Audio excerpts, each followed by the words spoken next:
Hi friends, this is Akhtar Khan and you all are watching my YouTube channel Akhtar Khan 24 and हम लोग जानते हैं कि ये जो चैनल है बेसिकली साइंस के लिए है। तो आज हम लोग बात करने वाले हैं साइंस का यानी फिजिक्स का जो एक टॉपिक है मोशन, उसके बारे में आज हम लोग बात करने वाले हैं। मोशंस में भी जो हम लोग बात करेंगे वो हम लोग जो न्यूटन्स का जो फर्स्ट लॉ, सेकेंड लॉ और थर्ड लॉ है उस पर आज हम लोग बेसिकली बात करेंगे और समझेंगे कि ये फर्स्ट लॉ, सेकेंड लॉ और थर्ड लॉ है ये है क्या और ये काम कैसे करता है ना, इसके बारे में आज हम लोग बेसिक से डिटेल तक हम लोग पढ़ेंगे। सबसे पहले है कि मोशंस हम लोग यानी किसी भी ऑब्जेक्ट जो है वो दो ही कंडीशंस में हो सकता है, या तो वो मोशंस में है या फिर वो रेस्ट में है। तो मोशंस में होने के लिए क्या है, इफ ऑब्जेक्ट और body change its position with respect to time then it is called object said to be in motion. यानी अगर ऑब्जेक्ट समय के साथ साथ अपने टाइम यानी जगह को चेंज कर रहा है, यानी जैसे जैसे टाइम बढ़ रहा है वैसे वैसे वो अपनी जगह को एक जगह से दूसरी जगह तक चेंज कर रहा है, एक जगह से दूसरी जगह जा रहा है, तब हम लोग कह सकते हैं वो जो ऑब्जेक्ट है वो बेसिकली किसमें है, मोशंस में। यानी मोशंस में किसी भी ऑब्जेक्ट को होने के लिए क्या होगा कि वो अपना जगह को समय के अनुसार चेंज करता रहे, तो हम लोग उसको बोलेंगे ऑब्जेक्ट मोशंस में है। दूसरा टर्म्स है कि हम रेस्ट क्या होगा, दूसरा यानी रेस्ट, यानी अगर कोई ऑब्जेक्ट समय के साथ यानी टाइम के साथ अपने जगह को चेंज नहीं करता है तो हम लोग बोलेंगे वो ऑब्जेक्ट किस में है, यानी रेस्ट में है। जैसे एग्जांपल के लिए बोलेंगे कि जैसे अभी मैं हूँ, अभी हम खड़े हैं तो क्या बोलेंगे कि हम रेस्ट में, जब हम मूव करेंगे तो समय के साथ साथ क्या होगा कि मैं अपने पोजिशंस को चेंज कर रहा हूँ, तो इसको हम लोग बोलेंगे मोशंस में है। तो मोशंस में होने के लिए आप लोग डिफाइन कर सकते हैं कि मोशंस में होने के लिए यानी समय के साथ अगर ऑब्जेक्ट चेंज कर रहा है जगह को तो हम लोग उसको बोलेंगे ऑब्जेक्ट यानी बॉडी जो है वो मोशंस में है। मोशंस में भी आज हम लोग जो बात करेंगे वो बेसिकली यानी न्यूटन से first law and second Newton से second law of motion, Newton से थर्ड लॉ ऑफ मोशन, यानी ये तीनों लॉ के बारे में हम लोग आज बात करने वाले हैं कि तीनों लॉ है क्या, कहाँ पे अप्लाइड होता है और कैसे ये काम करता है। फर्स्ट हम लोग बात कर लेते हैं न्यूटन से फर्स्ट लॉ ऑफ मोशन, यानी न्यूटन से ही वो साइंटिस्ट है जिन्होंने मोशंस के बारे में स्टडी किया और उन्होंने इसको डिस्क्राइब किया, उन्होंने इसको अच्छी तरीके से यानी कैसे ऑब्जेक्ट यानी बॉडी में कैसे काम करता है उसके बारे में हम लोगों को इन्होंने एक्सप्लेन किया। तो फर्स्ट लॉ ऑफ मोशन यानी न्यूटन साहब पहले कहते हैं कि if a body at rest will remain at rest and if a body in motion will continue in motion unless it is compelled an external force। यानी अगर कोई object motions में है यानी गति में है, वो जा रहा है, वो तब तक गति में रहेगा जब तक कि उसका कोई बाहरी फोर्स काम ना करे। सेम अगर कोई ऑब्जेक्ट मोशंस में रेस्ट में है तो वो तब तक रेस्ट में रहना पसंद करेगा, यानी जब तक कि उस पर कोई बाहर का बल यानी बाहरी फोर्स, एक्सटर्नल फोर्स काम नहीं करेगा। यानी पहला जो इसका नियम था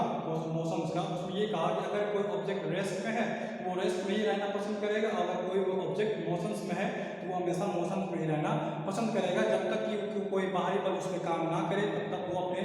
कंडीशन को चेंज नहीं करेगा। ये है फर्स्ट लॉ ऑफ मोशन। जैसे एग्जांपल से समझ लेते हैं, जैसे बहुत सारा एग्जांपल होता है कि जब हम लोग बस में बैठे हुए होते हैं है ना, सडनली अगर बस स्टार्ट हो जाती है तो क्या होता है कि हम लोग मतलब पीछे की ओर मुड़ जाते हैं, है ना। ये बस स्टार्ट तो वो क्या होता है कि सडनली पीछे की ओर मुड़ जाते हैं। होता क्या है कि हमारा बॉडी पहले से ही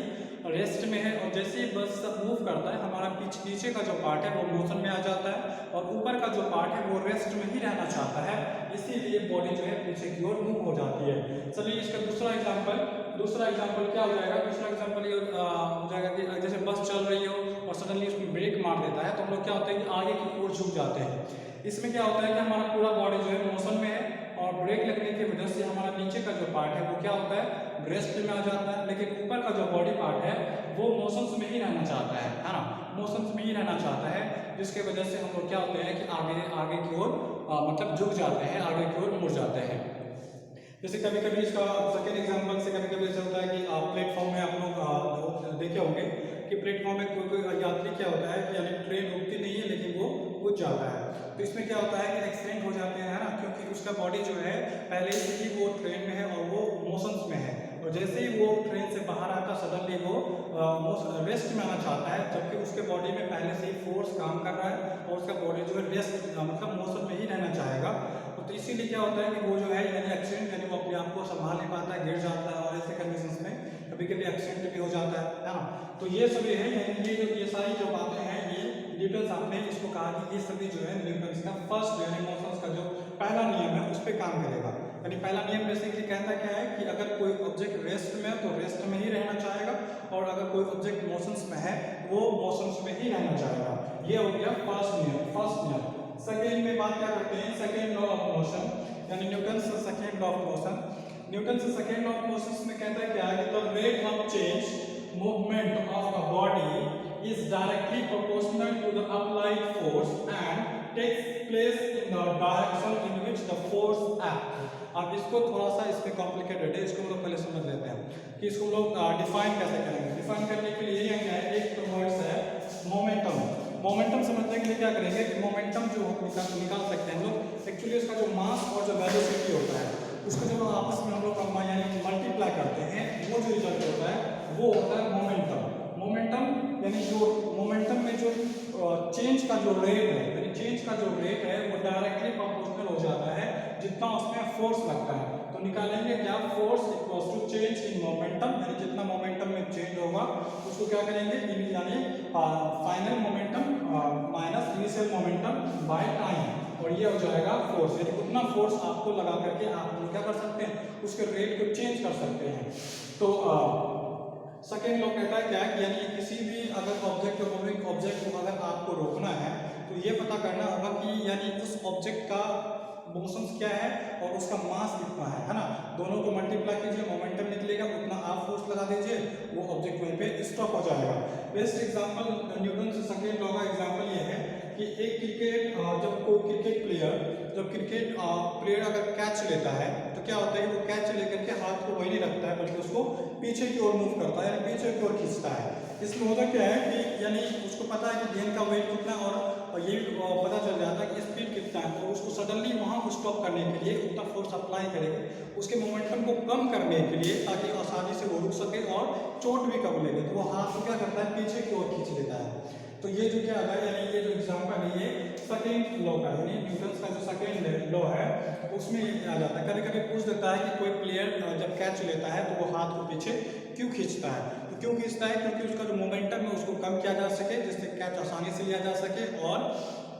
जो है उसमें चोट भी ना लगे, है ना। फर्स्ट लॉ, सेकेंड लॉ और थर्ड लॉ। अब बात करते हैं थर्ड लॉ ऑफ न्यूटन से थर्ड लॉ ऑफ मोशन, यानी तीसरे नियम में मोशंस के बारे में न्यूटन साहब ने कहा क्या कि यानी अगर हम लोग किसी ऑब्जेक्ट में, यानी to every action there is an equal and opposite reactions, यानी अगर हम लोग किसी भी बॉडीज में जितना फोर्स हम लोग लगाएंगे उतना ही फोर्स वो ऑब्जेक्ट भी अपोजिट डायरेक्शन में लगाएगा। यानी अगर किसी चीज़ को आप धक्का मारते हैं, है ना, धक्का जब आप मारते हैं तो जितना फोर्स आप लगा रहे हैं उतना ही फोर्स का वो चीज़ भी हम पे क्या लगा रहा है, यानी फोर्स लगा रहा है। जितना फोर्स हम लगाएंगे उतना ही फोर्स वो लगाएंगे, लेकिन अपोजिट डायरेक्शन। अगर हम ईस्ट की तरफ लगा रहे हैं तो वो जो फोर्स लगेगा वेस्ट की तरफ लगेगा, यानी अपोजिट डायरेक्शन में। इसका एग्जांपल जैसे एग्जांपल क्या कि गन रिकॉल, यानी जब हम लोग बंदूक चलाते हैं, बंदूक जब चलाया जाता है, जैसे ही गोली बाहर की ओर निकलता है जितना फोर्स लगा करके उतना ही फोर्स क्या करता है, वो पीछे की तरफ झटका मार देता है, और इसीलिए जो गन है यानी पीछे की ओर हम लोगों को झटका देता हुआ फील होता है। दूसरा एग्जाम्पल क्या कि जैसे जेट प्लेन या रॉकेट जो है, जेट प्लेन या रॉकेट जब चलता है तो वो भी इसी पे काम करता है, यानी थर्ड लॉ पे ही बेसिकली काम करता है, क्योंकि उससे निकलने वाला जो फ्यूल है वो इतना ज़्यादा एनर्जी पीछे की तरफ धक्का मारता है, और वही जो फ्यूल जो पीछे से की तरफ जल के बाहर निकलता है उससे निकलने वाला फोर्स क्या करता है, रॉकेट और जेट प्लेन्स को आगे की ओर फेंकता रहता है, और इसी यानी न्यूटन के थर्ड लॉ पे ही वो काम करता है। और दूसरा हम लोग इसका डेली लाइफ में भी बहुत सारा एग्जांपल है न्यूटन से थर्ड लॉज का। जैसे एग्जांपल कि कभी कभी हम लोग बोट पे चल रहे होते हैं, यानी बोट पे आप चलेंगे और जैसे आप रिवर यानी किनारे पे आएंगे और जैसे आप उतरने चाहेंगे तो क्या होगा, जितना फोर्स लगा करके आप पीछे आगे की ओर जा रहे हैं उतना ही फोर्स क्या होता है कि पीछे की ओर भी लग जाता है, जिसकी वजह से क्या होता है कि वो जो बोट है वो पीछे की ओर, नाव जो है वो पीछे की ओर चला जाता है। जैसे दूसरा एग्जाम्पल, अगर इस बोर्ड पे हम जितना न्यूटन का फोर्स इसको उस डायरेक्शन पर लगा रहे हैं, ये उतना ही फोर्स हमारे यानी उससे इस डायरेक्शन, यानी अगर हम लगा रहे हैं वेस्ट की तरफ तो वो ईस्ट की तरफ लगाना डायरेक्शन लगाएगा। तो ये बेसिक इंफॉर्मेशन है मोशंस के बारे में, और न्यूटन का फर्स्ट लॉ, सेकेंड लॉ और थर्ड लॉ, ये जो था न्यूटन साहब ने इनके बारे में यानी जानकारी देता। अब हम लोग इस आगे जो वीडियो में बात करेंगे इससे रिलेटेड क्वेश्चंस में बात करेंगे कि कैसे इनसे रिलेटेड क्वेश्चंस बनते हैं, मोमेंटम के बारे में बात करेंगे कि मोमेंटम क्या है, कंजर्वेशन ऑफ मास क्या है ना, इन सब के बारे में हम लोग बात करेंगे। तो आज ये वीडियो यहीं तक हम लोग रखते हैं। And if you like the video and any how this video is useful to you, please subscribe my channel and share and like also. Thank you.